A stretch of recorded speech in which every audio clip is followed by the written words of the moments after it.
Pas lëkundjeve në koalicionin Vlen, kryeministri Mickoski thot se nuk do të ketë rikonstruim të qeverisë.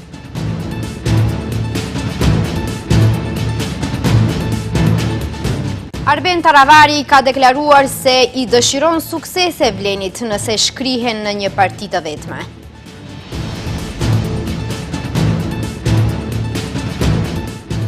Vdes edhe njëri nga të lënduarit në tragjedin në Koçan, shkon në 61 numri viktimave.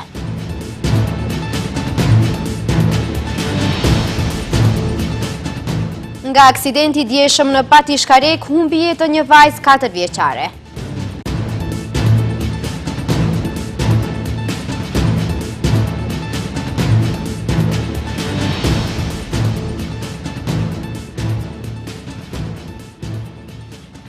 Përshëndetje të nderuar shikues, mirë se takohemi në edicionin informativ të orës 15:55.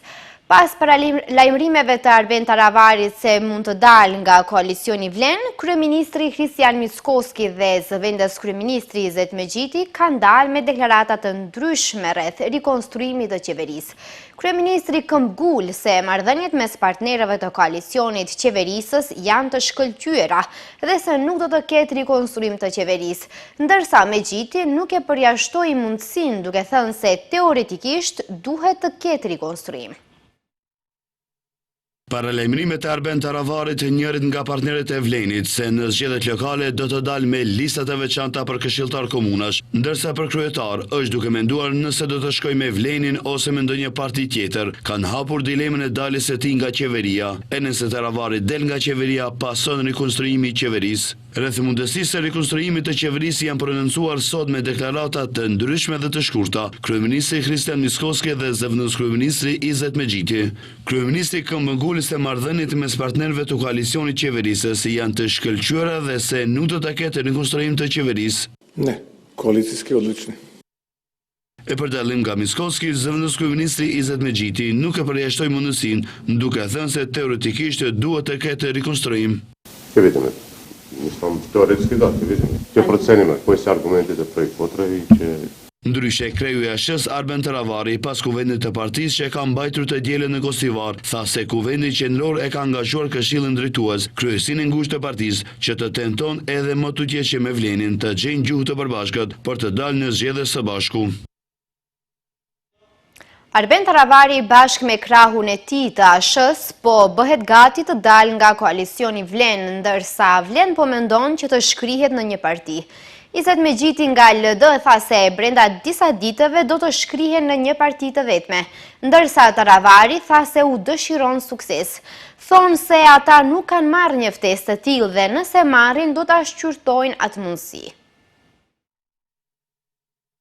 Zëvendës kryeministri dhe njëherët edhe njëri ndër krerët e Vlenit Izet Megjiti tha se Vleni është duke shqyrtuar mundësinë që të shkrihet në një parti, ndërsa kreju i ASH-s Arben Taravari ju dëshiron suksese, pasi edhe pse është pjesë e koalicionit Vlen. Ai tha se nuk i është bërë një ftesë e tillë. Megjiti deklaroi se koalicioni Vlen është një antipod i BDI-s dhe nuk ka logjik bashkëpunimi me ta, ndërsa shtoi se i vetmi i cili ka dilema është Taravari, i cili sipas tij duhet të sqarojë me opinionin se nuk mundesh edhe të jesh pjesë e Vlenit edhe të bashkëpunosh me BDI-n. Në atë moment që bashkëpunohet me BDI-n, pra humb kuptimin e ndryshimit, humb kuptimin e asaj për cilën e kemi kërkuar votën. Ne si subjekte brenda Vlenit po shqyrtojmë mundësinë këto ditë pra që Vleni prap ta ndëgjojmë të votuesin shqiptar, sepse në kaluarën ka kërkuar unifikimin e opozitës shqiptare, tash kërkon që subjektet të shkrihen në kuadër të Vlenit dhe besoj që së shpejt brenda javës do ketë edhe iniciativë pra për Vlenit të jetë një opcion. Ndërkaq, kryetari i ASH-s Arben Taravari tha se ai gëzohet që LD, Besa, Alternativa dhe Vetvendosja kanë vendosur që të shkrihen në një parti, ndërsa shtoi se ASH do të mbesë si subjekt që do të tentojë të bashkëpunojë me ta. Deri te ne s'ka erdhur ashtu ftesë, nëse vin do ta shqyrtojmë, jemi miq, jemi shok dhe as që diskutoj që mund të hapim edhe atë temë, po për momentin gëzohem që këto janë dakorduesit tre partitë, vërtet më gëzon si fakt. Megjithatë, Taravari tha se nuk kanë bashkëpunim me BD-n dhe se në momentin kur do të ketë do të jetë publikisht. Ne nuk fshehim me asnjë që bashkëpunojmë. E kam thënë publikisht se nuk i iki asnjë bashkëpunimi. Tash për tash jemi pjesë e Vlenit, derisa ato nuk e bëjmë Vlen me 4 parti. Ne atëherë e shqyrtojmë nëse ka ofertë për ne, nëse s'ka, kemi grup parlamentar 5 deputet, e vazhdojmë veprimtarinë tonë, tha Taravari. Ka humbur jetën edhe një tjetër i lënduar nga zjarri në tragjedin në Koçan, duke e quar në 61 numrin atyre që vdiqën nga zjarri që shpërtheu në diskotekën Puls mëngjesin e 16 prillit. Sipas informacioneve nga Ministria e Shëndetësisë, sot në orën 11 ka ndërruar jetë edhe pacienti i dytë që qëndronte në Lituani. Bëhet fjalë për Aleksandar Gavrilovski, i cili ishte 29 vjeç. Ai u dërgua në Lituani nga Spitali i Përgjithshëm i qytetit. Gjendja e tij ka qenë e rëndë që në fillim dhe që nga 4 prilli është përkeqësuar dhe prej dje është vënë në hemodializë. Nga më thonë se i ndjeri kishte lëndime, 35% djegje të shkallës së tretë dhe djegje të rrugëve të frymëmarrjes. Pak ditë më parë vdiq po në Lituani edhe menaxheri i diskotekës Puls. Është mbajtur sot seancë gjyqësore për vrasjen e 2 fish të Pançe Zhezhoski dhe Vanja Gjorçevskas, ku dëshmoi Aleksandar Gjorçevski, babai i Vanjas. Ai deklaroi para gjykatësve se nuk ka absolutisht asnjë lidhje me këtë rast. Në seancën për vrasjen e 2 fish të Pançe Zhezhoski dhe Vanja Gjorçevskas, dëshmoi Aleksandar Gjorçevski, babai i Vanjas. Ai para gjykatës u shpreh se nuk ka absolutisht asnjë lidhje me këtë rast dhe siç u shpreh, ai as nuk i njeh, as nuk mund t'i shohë të akuzuarit e vrasjes së vajzës së tij. Psiqikisht nuk jam i sigurt sa jam i përgatitur për ta dhënë dëshminë, por ndjej obligim dhe dua të jap këtë dëshmi, para se gjithashtu për Vanjën dhe për shkak se gjatë gjithë procesit gjyqësor, edhe këtu në gjykat, janë thënë shumë të pavërteta për ta dhe dua t'i them se babi është ai person i njëjtë të cilin e ka parë fundjavën para 40 orit dhe që atëherë përfaqësoj një dritë krejtësisht tjetër nga ajo që jam. Ai thotë se mendon që ka dhënë shumë kontribut gjatë hetimeve dhe shtoi se këta të akuzuar në rast se nuk do të kapeshin, nuk do të ndalonin së bëri veprime të ngjashme të planifikuara. Përsëri dhe përsëri, në çdo seancë dëgjoj se çfarë i kanë bërë fëmijës tim, kush e ka pasur për detyrë që ta grabis dhe ta lidh, e kanë vendosur në përbagazhe, se i kanë vendosur thes, i kanë bërë torturë psiqike, se si po përpiqeshin të mbulojnë provat, se si fillimisht e kanë vrarë Pançën dhe po të kishin pasur sukses këtë herë, kush e din se sa vrasje dhe kidnapime do të bënin. Në pyetjen sa është i varur nga droga, ai pranoi se ka qenë, por tha se është shëruar në një klinik në Turqi. Pastaj i pyetur se a ka borxhe, e mohoi edhe këtë. Sipas aktakuzës së prokurorisë Lupço Palevski, Borovidevski, Veli Bormanev dhe Vlatko Keshishov, dyshohet se kanë grabitur dhe vrarë Pançen dhe Vanjan, kurse Aleksandar Gjorçevski dyshohet si ndihmës në grabitjen e vajzës së tij. Kryeministri Kristian Mickoski ka thënë se shteti ndan 9 milion euro për përmirësimin e kushteve të mjekëve. Pika kapitale për mjekët am të mjekësisë së përgjithshme dhe ginekologjisë është rritur nga 75 në 100 denar, ndërsa nga 61 në 75 denar është rritur pika kapitale për stomatologji. Nga 75 në 100 denar rritet pika kapitale për mjekët am të mjekësisë së përgjithshme dhe ginekologjisë dhe nga 61 në 75 denar për stomatologji. Rritja prej 33% dhe 23% e kapitacioneve nis nga ky muaj. Për këtë, sipas kryeministrit Kristian Mickoski, shteti ndan 9 milion euro. Donesena je odluka. Shteti ndan rreth 4.5 miliard për mjekët am, ginekologët dhe stomatologët, ndërsa për këtë rritje do të ndanë rreth 550 milion denar, ose mbi 9 milion euro. Kjo rritje tregon përkushtimin ton për të përmirësuar statusin e mjekëve am dhe për të siguruar kujdes shëndetësor më cilësor për të gjithë qytetarët. Me këtë rritje të re, shuma mesatare për mjekët am do të përmirësohet edhe më shumë, që do të thotë më shumë motivim dhe mbështetje për punën e tyre. Sipas ministrit të Shëndetësisë Arben Taravarit, qëllimi është që të motivohen mjekët tanë për të punuar më shumë në programe screening për preventiv. Për shembull, nëse në një ordinancë të mjekësisë primare ka pajisje, ku ka mjek am që janë të arsimuar dhe kanë licenca, të mund të bëjnë eko zemrët e pacientëve, eko të karoditeve, që të mos kenë nevojë të shkojnë tek specialisti. Nëse pacienti ka problem, atëherë ta udhëzojnë në mjekësinë sekondare. Drejtori i Fondit për Sigurim Shëndetësor Sasho Klekovski kërkoi lehtësim të burokracisë për mjekët am që pensionohen.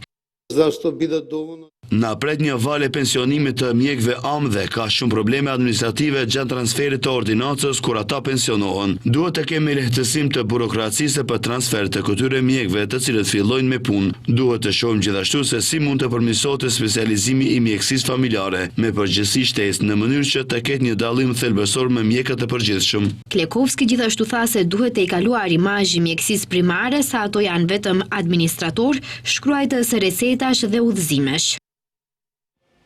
Sot po shënohet dita botërore e shëndetësisë, ndërsa është theksuar se organizata botërore e shëndetësisë është cilësuar si një prej kontribuesve më të rëndësishëm në këtë fushë.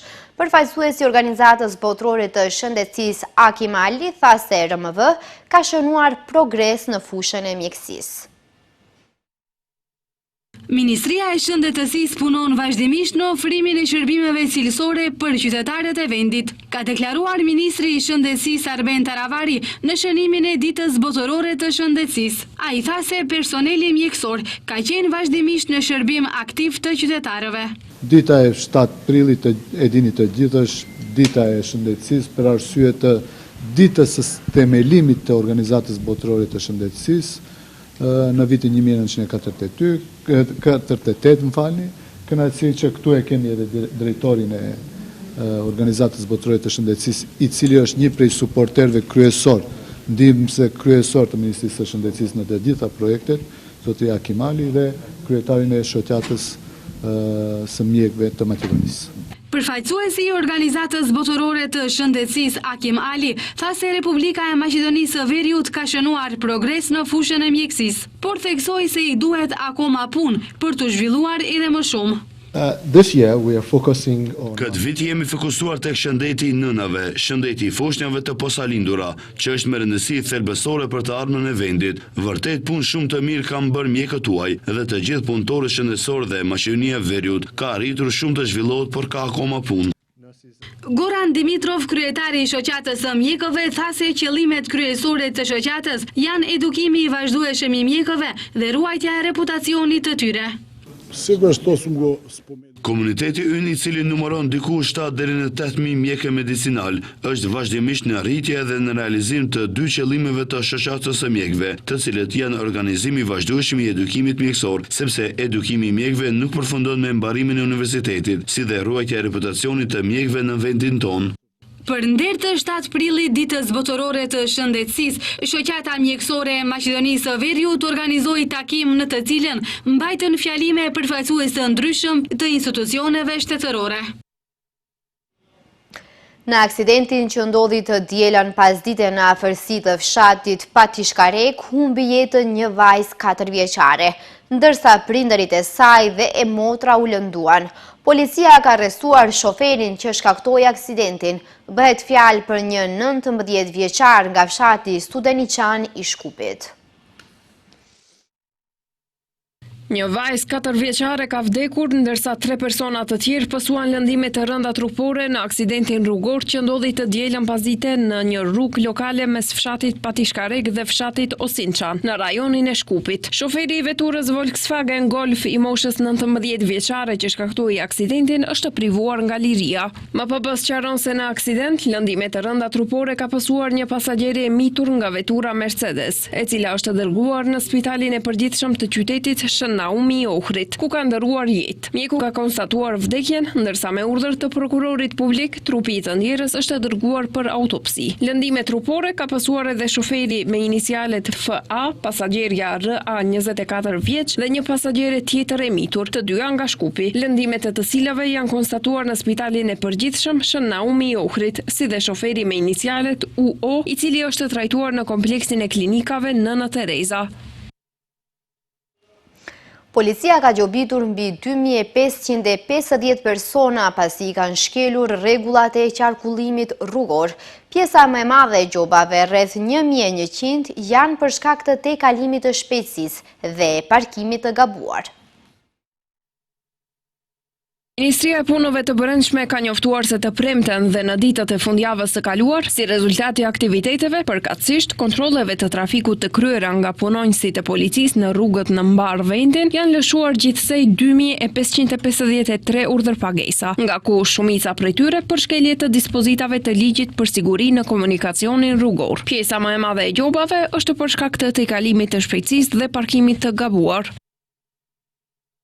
Nga 2553 gjoba të lëshuara, 545 janë në parkim të gabuar të automjetit dhe pothuajse po aq, gjithsesi 543 për shkak të tejkalimit të shpejtësisë. Gjithashtu janë regjistruar 150 shkelje për shkak të përdorimit të celularit gjatë drejtimit të automjetit, 340 urdhërpagesa për mospërdorim të ripit të sigurimit. MPB sqaron se gjatë fundjavës 252 pjesëmarrës në komunikacion janë gjetur pa patent shofer. 104 persona kanë vozitur nën efektin e alkoolit, 7 kanë kaluar në semafor të kuq, ndërsa 12 këmbësor janë sankcionuar. Sipas ligjit për automjetet, gjithsej 81 vetura janë larguar nga komunikacioni. Prej tyre 28 për shkak të defektit teknik, ndërsa 58 të paregjistruara. MPB thekson se kontrollet e trafikut do të vazhdojnë edhe në ditët në vijim, ndërka që bën thirrje qytetarëve që të respektojnë rregullat e komunikacionit.